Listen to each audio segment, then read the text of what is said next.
שבת מנוחה, כל העם איתן גיבה יזכו לרוב שמחה. In Parashat Chayei Sarah, basically we can find three main issues, two stories at the beginning, or the main part of the parasha. The first story about Avraham trying to buy a kever, a place to bury his wife Sarah.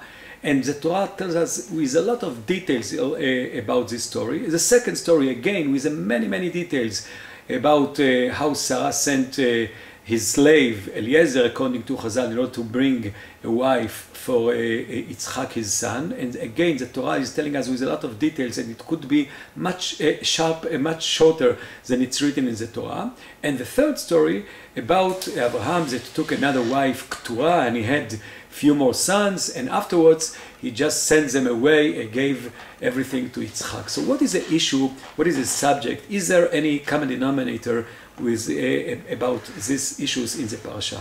I would like to offer that basically this parasha, the last parasha that tells us about Avraham, the Torah wants to tell us, to teach us something very important about the main destiny, the main aim of what is Avraham about, and basically maybe about the destiny of the Jewish people of Am Yisrael. Because we know that at the beginning of the Torah, when after Hashem created Adam HaRishon, he actually wanted that he will rule all the world, and Adam HaRishon and the mankind failed, as we know, in the flood. Hashem regret in a way about the idea that he created the world, and he said, Emche et ha'adam asher barati me'adam ad be'ema ad remes ad dof hashem ki nichamti ki asitim.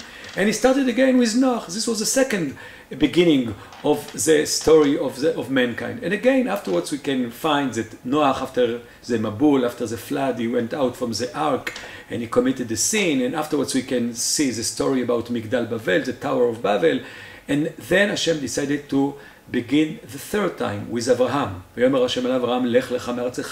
Hashem separated him from his land, homeland, from his history, from his culture, and this is the third beginning. And it seems to be that this third beginning is totally different from the first two beginnings, because this time Hashem just chose one person, one man, that he will create one nation, and they will actually will try to fulfill the destiny and the aim of the world. But when you read carefully the first psukim of Lech Lecha, we can understand the fact that Hashem chose Avraham. It wasn't just for himself or for his own descendants, just because the general aim and destiny is v'niverchu becha kol mishpechot adama, that the Jewish people will bring the message to the rest of the world in the time of the Geulah, in the time of the redemption.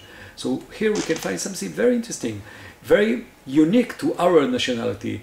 Our nationality is not just for ourselves, but we have a destiny, we have an aim, a larger aim, to bring something to the rest of the world, to be Or LaGoyim, to show the way to the rest of the world, to bring the spiritual and the moral message to the rest of the world. And we can see that Avraham all his life has these two dimensions within his personality. The first dimension, the fact that he is Av Hamon Goyim, the universal dimension, and the second one, that he is Avraham Avinu, our father, the father of Yitzchak and Jacob and their descendants. And we can see, when we look carefully about all the stories, all the history of Avraham, that he was all the time in between these two dimensions. On one hand, he tried to keep connection with Lot, with his slave Eliezer, according to Chazal, with Ishmael. And at the same time, basically, he had Yitzchak, and he knew that Hashem told him that Yitzchak yikra lecha zera. But we can see that it was very difficult to Avraham to adjust to the idea that just Yitzchak will be the continuer. It was very difficult for him to separate himself from Ishmael and from Lot.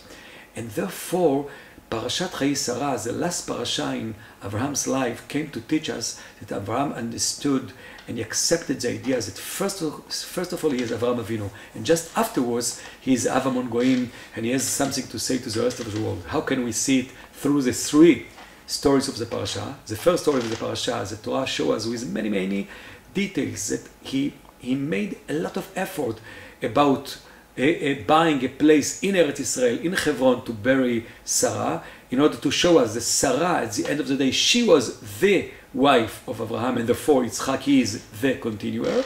The second story, we can see how many effort he put in order to bring a proper and a suitable wife to his son Yitzchak, again to tell us that Abraham understood that Yitzchak, he is a continuer.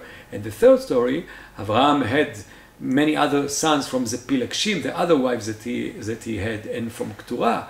But at the end of the day, he sends them away and he gave everything to Yitzchak because Abraham understood that first of all he has to bring the message to his own descendants, to build the Jewish people.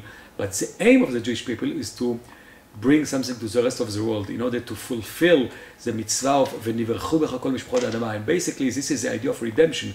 And when the Jewish people will bring the spiritual and the moral message to the rest of the world, and this is the day that we all pray for, is לתקן עולם במלכות שדי, כל בני בשר ילכו בשמך, להפנות אליך כל ראשי הארץ. And as ישעיהו הנביא said, כי מציון תצא תורה ודבר השם מירושלים. מלחם למשיח, יוצאנו לרווחה, בדור